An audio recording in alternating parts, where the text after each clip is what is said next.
ठोकरों पे ठोकरें खाकर जो नहीं संभलते हैं वही व्यक्ति समाज और राष्ट्र गर्त में ढहते हैं। नमस्कार, विश्व समाधान मंच प्यारा उत्तराखंड में आपका स्वागत है। 30 जून की सायंकाल 7:36 हुए। आज इस समाचारों की परिक्रमा में आज बहुत बड़े यक्ष प्रश्न पे हम आपसे रूबरू हो रहे हैं। यक्ष प्रश्न यह है सन 1026 में मोहम्मद गजनवी द्वारा जो करारा सबक सोमनाथ को ढाते हुए भारतीयों को दिया था, और उसके बाद कई थपेड़े सही 1947 का सर्वनाक विभाजन सहा। ठोकर पे ठोकर खाने के बाद जब राम जन्मभूमि मुक्त हुई,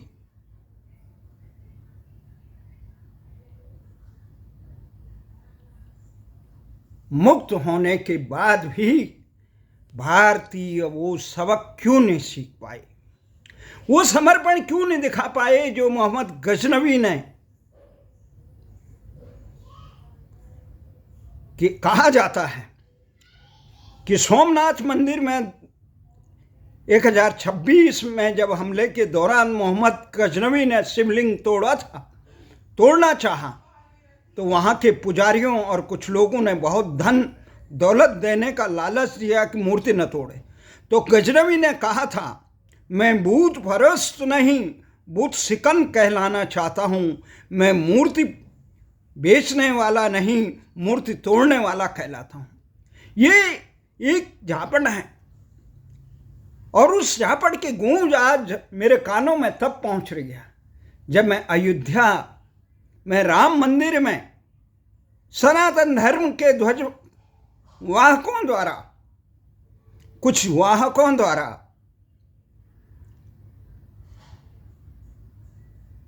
भगवान राम के लिए अर्पित किए गए श्रद्धालुओं द्वारा दी गई तिजोरी में वहां के निर्माण में जो भ्रष्टाचार किया गया, उससे राष्ट्र का सर शर्म से झुक गया।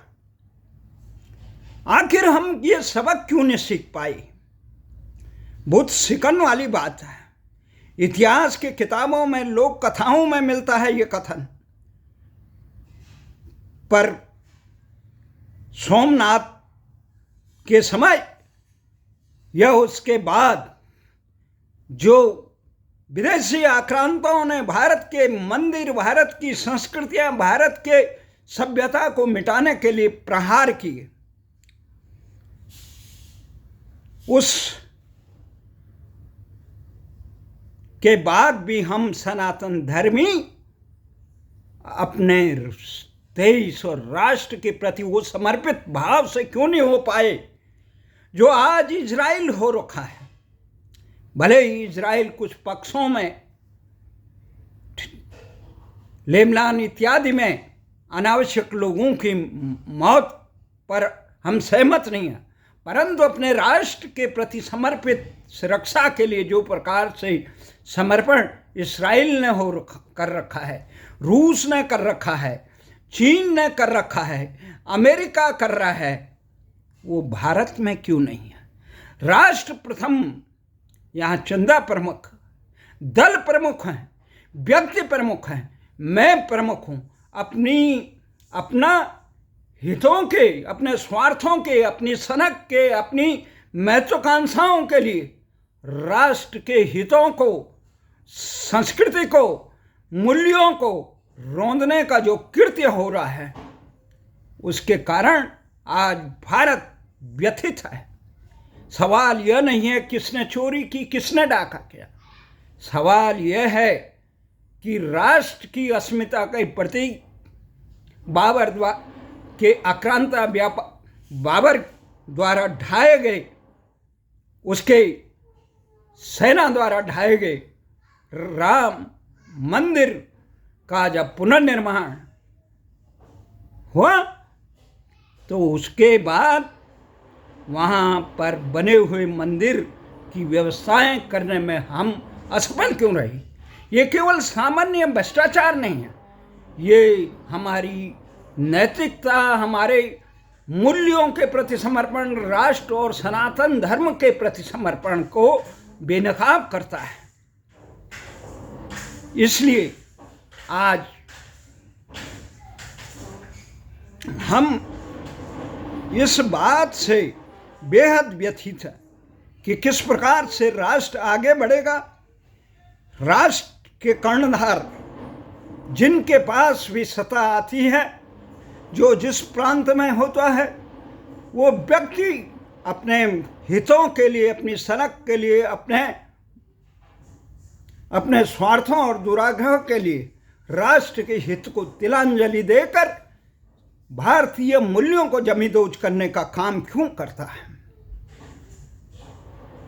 आज भारत में 30 जून 2000 तक भारत में कुल कर्जा 2,14,082 लाख करोड़ है। ये वित्तीय आंकड़ा 2026-27 में बजट के अनुमानों के अनुसार है। 31 मार्च 2026 से ये कर्ज 197.18 लाख करोड़ था, जो 31 मार्च 2027 को बढ़कर 214.82 लाख करोड़ का अनुमान है। आंतरिक कर्जा और देनदारियां 2,07,207.70 लाख करोड़ देनदारी और बाह्य कर्ज 7.11 लाख करोड़ है। यानी कुल कर्जा सिर्फ 3% विदेशी कर्जा, बाकी 97% अंदर बैंकों और बीमा कंपनियों, RBI और पेंशन फंड आदि से लिया गया है। तो GDP ये कार्य सरकार 2014 में भारत पे कुल कर्जा 58.6 लाख करोड़ था, जो बढ़कर 30 जून 2026 को 214.82 लाख करोड़ हो गया। ये आम आदमी का जीवन बरस, आम आदमी शिक्षा, चिकित्सा, रोजगार, न्याय से वंचित है। विद्या, व्यापार, शिक्षा पर काला बाबा कहते थे, तुम्हें गैरों से कहाँ फुर्सत, हम अपने गम से कहाँ खाली, बस हो गया मिलना, न तुम खाली न खाली। वो कहते थे प्रश्न करो तो दुनिया बहुत वो कहती है, हाँ तुम तीर पे तीर चलाओ कोई बात नहीं, हम जख्म दिखाए तो तुम रो पड़े। भारत की स्थिति ये हो गई, सारे स्थानों पे प्रतिभावान संस्कारित लोगों को आसीन करने के बजाय अपने निहित स्वार्थ के तत्वों को आसीन कर दिया जा रहा है। इसके कारण देश की सारी संस्थाएं ढह गई। आज यही कारण है, नेट जैसी परीक्षा के लिए वायुसेना का जैसा भी पेपर पे पेपर लीक हो रहे हैं, भर्तियां तक सही ढंग से नहीं की जा पा रही है, आम आदमी को रोजगार तक नहीं मिल पा रहा है, शिक्षा व्यापार, विद्या व्यापार, चिकित्सा व्यापार, धर्म व्यापार में चले गया। सब जगह आस्तीन के सामने दिख रहे हैं, लोग अपने उजाले दिन बता रहे हैं, पर देश को दिए गए उनके अमरस्य की काली रात की गणना कौन करेगा? उसकी जिम्मेदारी किसकी है? आपके कृत्यों ने आज मोहम्मद गजनवी हंस रहा होगा।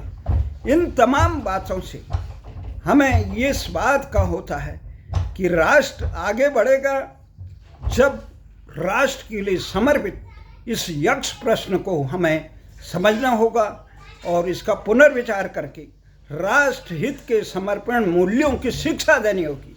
अब इस शिक्षा जो पूरी भारत को न भारत की यहाँ पे भारत का ना शिक्षा भारतीय मूल्यों की है, न भारत का नाम है। इंडिया की गुलामी अंग्रेजी सर्वोच्च न्यायालय से लेकर देश की शासन प्रशासन रोजगार की भाषा बनी हुई है और भारतीय भाषाएं दम तोड़ गई। जब भारतीय मूल्यों को कहीं आगे बढ़ाने वाला नहीं होगा तो देश की संस्कृति का ह्रास होगा ही। इसके लिए जिम्मेदार वो लोग हैं जो अपने निहित स्वार्थ के लिए अपने प्रतिभाओं को नज़रअंदाज करके निस्वार्थी लोगों को महत्वपूर्ण पदों में बैठाकर देश के सभी संस्थानों को पतन के गर्त में डाल रहे हैं। हमारा प्रायश्चित यही होगा कि हम एक बार फिर देश में इस प्रकार से आत्मचिंतन करें और राष्ट्र को भारतीय मूल्यों की शिक्षा का पायपान कराएं।